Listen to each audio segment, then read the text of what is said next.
Hey everybody, I am Danny Otto. Welcome into another episode of That Recap Show. Now, before we get into the episode, just wanted to issue major spoiler alert. We are going to be going over everything that happened in episode 1 of the Disney Plus Moon Knight series. So if you haven't checked that out yet, you may want to pause this video, head over to Disney Plus, check that out, and then come back and enjoy the breakdown. Now, with that out of the way, let's start the show.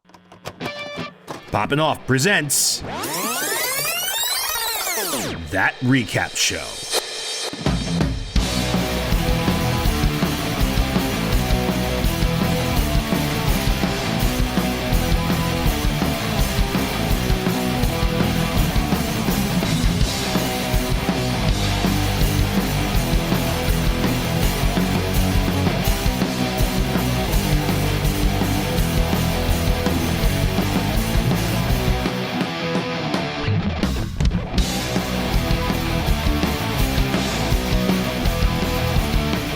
All right, joining with me for the breakdown of episode 1 of the Disney Plus Moon Knight series, it's Johnny Rico. Hey, so Hey, how we doing? doing great. Look, we had a little bit of a hiatus there. We're back. We're getting everything back into gear. I am so excited. This episode was awesome. It's good to be back. It's great to be back. It's great to be talking Moon Knight with you. Thanks, you too, man. Dude, Moon Knight's here, and I'm so freaking excited.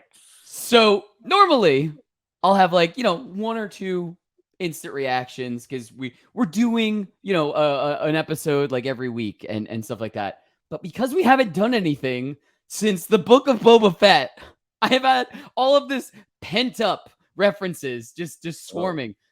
So I have way too many this time, and I apologize. They will go down. Yes, they will go down. But for this one, I have a few that I must go over. And the first and foremost is scarab beetles. And it's not the reference that you think it is, actually. Or maybe some of you guys are completely on the same page as me. So if everyone remembers, Brendan Fraser and The Mummy scared the hell out of me for forever with scarab. And so I've always had this irrational fear of scarabs and anything like that. It's terrifying. You don't even have to have one crawling like around. If it's in a scene and it's like jewelry depicting a scarab, I'm like, that thing's going to hatch and it's going to go into somebody's skin. Like immediately irrational fear. I just get like fever sweats from that. Anyway, so that's my first reference. Second is, did we just basically go over the entire plot of the Minority Report? Because the God that Ethan Hawke's character wants to bring back to life, basically, that's exactly what that God wants to do. Basically, judge people before they even commit bad actions and stuff like that. That's the plot of Minority Report right there. Like 110%. So, okay. So those were my only two like out there references. The next two, I promise, MCU related, and then we can move on. You can do some instant reactions, and we can get moving on the actual breakdown from this episode. But I had to talk about these. So there's a scene in both episode 1 of the Moon Knight and an episode in WandaVision where we have the bad guy and our good guy, our main character. Maybe not so much good guy in WandaVision, but we have Wanda and Agatha in a scene where Agatha realizes that Wanda is the chaos magic type of thing. And she has that like terrified look on her face and says that out loud to her. This is chaos magic, Wanda. And that makes you the Scarlet Witch. And we had the not identical, but very, very similar vibe of that scene when Ethan Hawke's character looks to start judging Steven towards the end of this episode in Moon Knight, and he says, "You've got chaos inside you." And I just thought it was such an interesting parallel kind of scene. Is you have like this immense chaos power inside of you, and things just going crazy inside of you type of thing. And I thought it was really cool. And we really don't know in terms of the rest of the series how that's going to turn out, because the WandaVision scene was basically the end. It was like, I think it was the last episode or something when we got that reference. But I just thought it was very interesting on how similar like that vibe was from those two series. The last one, I have to say, is from Amazing Spider-Man. there's a scene in the first Amazing Spider-Man with Andrew Garfield, where he is in the gym and Flash throws a basketball, knocks over a can of paint. Peter already has Spider-Man powers and is basically holding the basketball out and saying, "Take it from me. Take it. Come on, Flash. Take it." Type of thing. And that just resonated exactly with the same with when Steven is trying to give the Scarab Beetle and he's not fully in control of his body. And he's like, seriously, my hand's frozen. I can't. And then he like even like rips it backwards when he's trying to do that. But anyway, what were some of your initial reactions, Rico? Dude, I've been waiting a long time for some kind of like TV or movie interpretation of Moon Knight for a while. He's always been like a really interesting character to me, for the simple fact that he was always pitched to me as like Marvel's Batman, but like crazy essentially. Like, um, but as like the character's kind of grown and gotten his own identity, it's kind of grown more beyond that, which is really cool to see in this first episode. Uh I just feel like it's a really great start for people who don't know what this character is all about. And like I'm just gonna tell you guys, like buckle up because you're in for some pretty wild stuff. If you didn't see some pretty wild stuff already, like uh everything that Steven is dealing with throughout this episode is pretty like what the heck is going on. Yeah, and I just feel like that little bit of a taste that we got in this episode is just gonna go even further and further and further, and it's gonna be a really rewarding experience by the end of this season. That's awesome. And we were talking before we even started recording this that like I went into this very blind. Like I didn't look any comic book stuff up. I wanted to kind of go into this not really knowing too much. Like obviously I do know that there are different personalities. There's Steven, there's Mark. And I do know that, but I didn't know kind of who was the main guy and who wasn't. Like I liked kind of being thrown into this because I'm still chasing that feeling that I got when I saw the original Guardians of the Galaxy and had no idea about any of the characters for Guardians of the Galaxy ahead of time. And then Right. coming out of the theater going, this is the greatest thing ever. I need to read everything I can about this type of thing. Like, and just loving that feeling. And now this is one that I really haven't had any kind of backstory for. And I like that experience and kind of going in and taking this for the ride that it is. And then obviously it's already made me interested. I will be going back and trying to get into the comics after the series is over and stuff and kind of more learning about the character and stuff like that. But you want to get to some big takeaways? Yeah, let's do it. Awesome. All right, I will kick us off. My first big takeaway, I mean, it kind of basically is what we were kind of already on track to say in this is that I really like that we are just kind of interpreting this the same as Steven is. We don't know what's going on. We have no idea. We get the time gaps just like him. Like we don't know. We're just thrown into this with no explanation, no backstory. And so it is really just like a mystery. And I like that. I like, going, oh shit. That okay. So that just happened. Like I like that. I like not having like the big explanation of, oh, this is the main person and this is the switch into another person and this is it. I like just being thrust and being, on a level of confusion like the main character that we are following in this episode is. We are just as confused as Steven is. And I like that. And I like having that for our first episode and our first experience. And especially for me, like I said, no background. I like having that as my first introduction to Moon Knight and the characters surrounding Moon Knight. So for me, I thought that was like a really big takeaway from this initial episode. But anyway, Rico, what's your first big takeaway? Yeah, kind of going off of what you were just talking about. I kind of like how we're just thrown into like whatever situation that we're in right now, we're just kind of thrown into it from Steven's perspective throughout the whole episode. But at the same time, this is also not really like an origin story for Moon Knight. Like Moon Knight's already a thing. We're really just like seeing this from Steven's point of view, but it's really seeing like one of his Mark Spector's personas kind of like figuring out that there's more than just like his own thing going on. Like he thinks he's just his own personality. No, like he's not the one, steering the wheel. You know what I mean? So I think that's a really fascinating aspect of this character and like the approach to the show in general.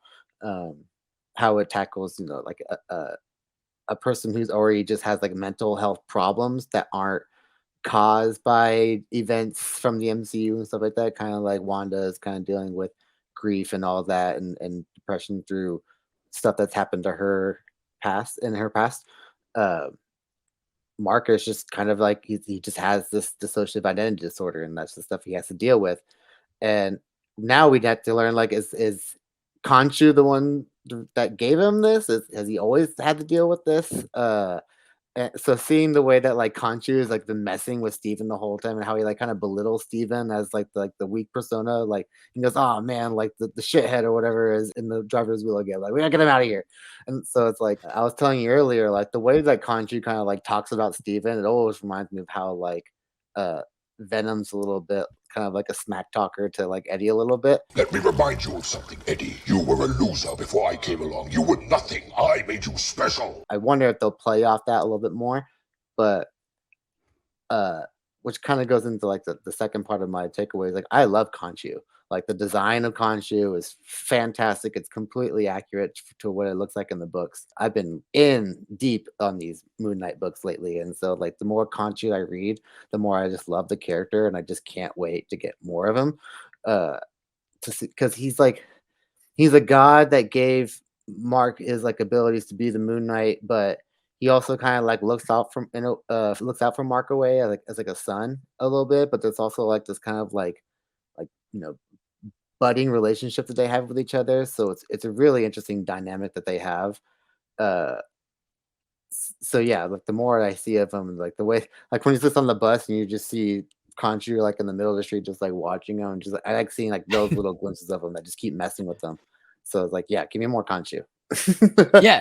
I that was awesome, and definitely exactly how you said it. As soon as you said it, the Venom reference was spot on, because I love it. He was like, "Oh, the idiot's back!" Like I love, Yeah, even like the very first time he starts talking is like he's like, "Where are you?" Like right, yeah, it's awesome, and yeah, I mean, I love not having the origin because it jumps us right into the action, and we get like this, we don't know what side's up, and I really like that. And there's like all of these little teeny tiny details that we were going back and forth with that I didn't even catch. Like some of the stuff I didn't even catch. Like you were saying that at one point he's playing with the Rubik's Cube. Yeah. And at one point you said it was solved, and I didn't even. Yeah, it's a real blink and you miss it kind of a thing. But yeah, you'll see that Rubik's Cube is solved. Because that whole thing, him playing the tape, just do a puzzle. We love doing puzzles. Yeah. It's like, oh my God, can you imagine just having to listen to that every single night? And Gus the goldfish has 2 fins. Yeah, yeah, I'm still trying to figure that part out, really, to be honest. The whole thing with the fish is I'm excited to see how that's going to play out, because I feel like there's something more with that going on. Maybe, yeah, I don't know. I'm excited for that stuff. I don't know. There's so many things with the show that I love that I just like, I want to dive into. I know. It's great. All right. So last big takeaway just has to be said. I mean, it's super obvious. It's nothing no one else saw, but boom, we got our grand shot at the very end of the episode. We finally get a shot of Moon Knight in all his glory. Like that was incredible. Like to end just on him facing the camera. Like that's our first shot of Moon Knight. That's the first part transformation into Moon Knight that we saw. Like, oh, the whole scene was fantastic. Yeah, it was awesome, and it was definitely the coolest way to end the episode. It's just like here's Moon Knight type of thing. But what's really cool is, and I haven't gone back and watched any of the trailers that had come out ahead of time, or any of like the promotional stuff that they had put out ahead of time. But from my best memory, we really haven't seen too much more than what was already in the first episode. You know what I mean? Like I don't I remember seeing a lot, like some of those scenes, like obviously they were repurposed and they were kind of like, we had little quick glimpses of them. So we didn't know if like they were showing us an origin story of how he becomes Moon Knight in the first place. Like I originally, like, I know they were looking at the elevator scene and saying like, oh, that must be a scene where he had, like, that's where he's becoming Moon Knight type of thing for the first time. But I think it's really cool that I really don't think there's too much more out there that we've actually seen, like stills or any kind of sequences from the show, which means we have so much more to look forward to that we really haven't seen anything of yet. And that just makes me really excited for all of the episodes to come, not knowing what's basically going to come next, type of thing. No, absolutely. There's some pretty cool shots that I'm still waiting to see. I'm still waiting to see a cool crescent shot of the cape that I remember specifically. Ooh. But yeah, but yeah, it kind of goes more into my prediction. But we haven't seen really any of the Mr. Knight persona yet, which is the other suit. But I don't even think they ever showed us much footage of him in the Mr. Knight persona that I saw, at least. We I saw remember posters. Yeah. yeah, we saw posters, and they only did like one major trailer from what I remember, and then there was a bunch of like 30-second stuff that they were Right, released. promo shots. I never really watched any of those for the sake of how much footage they were going to show. So yeah, it just feels super fresh, everything that I'm seeing, but it also feels very familiar. I wanted to point out one little cool thing that I loved is like, so we didn't. I guess technically our big reveal, our big reveal was the fact that Mark Spector is really like the person who's been taking care of like Steven as far as like the physical part, like especially the whole action sequence in the middle of the episode, how he would just fall asleep with a gun in his and then wake up with a gun in his hand, and then there's like dead dudes in the back of the truck, and he's like, well, how's this happening? Did I do this? Who did this? Yeah. And it's like, okay, now we know who's like, you guys gotta give me control, man. Like, let me have control. I really love the way like the one shot of him walking by the glass casing, and then the reflection of Mark is one that's kind of like inspecting everything that's going around, because he's kind of looking after the body, but he's looking after Steven at the same time. So I think that's a really like little subtle ways that they're messing around with playing with the personas that I really love. Yeah, that's absolutely awesome. Now I'm looking, like I told you, I watched it a couple of times, and that second time that I watched through, I was looking at every mirror and every reflective surface to see if the reflections were doing something different than what Steven was actually doing and stuff like that. Yeah. So it's definitely going to be stuff like that you have to pay attention to moving forward, now that we know like that can happen, type of thing. So it'll be really interesting to see if they play more into the reflective surfaces and stuff like that. Not just like straight when he's actually talking to him, but like just other times when like he's walking by anything reflective or anything's going on and stuff like that. It's really interesting. Yeah. But you want to get to predictions? Let's go. Awesome. I really don't exactly have a prediction. It's more of I have a question, and I totally understand if people out there don't have the same question as me, but this was just a question that like came to my head, and I wanted to ask somebody. And look, if you're out there and you know the answer better than either of us, comment below, let us know, and lead us to the right answer here. But so they make a purpose to show not once but twice where Steven is talking to his mother on the phone, and we know that he's not actually talking to her. He's leaving a message for somebody, but they've made a purpose to let us know that he's left a message for someone that he thinks is his mother twice, and had like, big moments, like when he got stood up for what he thought he was getting stood up for a date, and when he was talking to her at another time in the beginning of the episode. Mhm. And so my question is, who is he calling? Like, I understand he thinks it's his mother, but what number? He's definitely calling someone, and you think if it was just a random number, eventually somebody would be like, hey, I don't know who you're trying to reach, but you got the wrong number here. So he's calling someone. And so what I'm wondering is, who's he calling? Is that going to lead to another connection of like maybe somebody kind of out there making sure that also that the Mark Spector body is okay, type of thing? Like when Mark isn't in control, type of thing. Like, is he calling into someone else that's just like, okay, he's still okay, he's calling his mom, type of thing? Like, you know what I mean? Like almost not shield, but almost like a handler, like shield, like making sure that they know that he's still like Steven is still okay, alive with the body, type of thing. You know what I mean? So that's just a random question that I had, but I'm just very interested to see why. Like, I get that obviously we're just supposed to show that he's like a very downtrodden personality person. Basically, he's supposed to be like the opposite of Mark type of thing, where he's like a pushover type of thing. He's getting pushed over by everybody at work and stuff like that, and then he's flung into these other situations that are crazy. But I think it's just interesting that they made a point twice to show us that he was calling somebody and leaving a message. And so I'm just very interested to wonder who that could possibly be, if it is anything. Yeah. So yeah, they turned Steven into a little bit of like a pushover in this, the guy who works inventory at a museum type of thing. But it's funny because in the books, like Steven is the persona that is actually the one that kind of drew the comparisons to Batman, because that was like the rich playboy persona that Moon Knight had. Yeah, and that was like the one where also I think that he had like a lot of his resources and a lot of his money came from, if I'm not mistaken. So I'm really interested to see how like they're gonna adjust to those changes that they decided to make Steven the everyman that we are following through this journey, as opposed to the I guess they did it to steer away from the Bruce Wayne comparisons maybe, and just make Moon Knight more of his own person. But yeah, I think that's a really interesting change that they made. Yeah.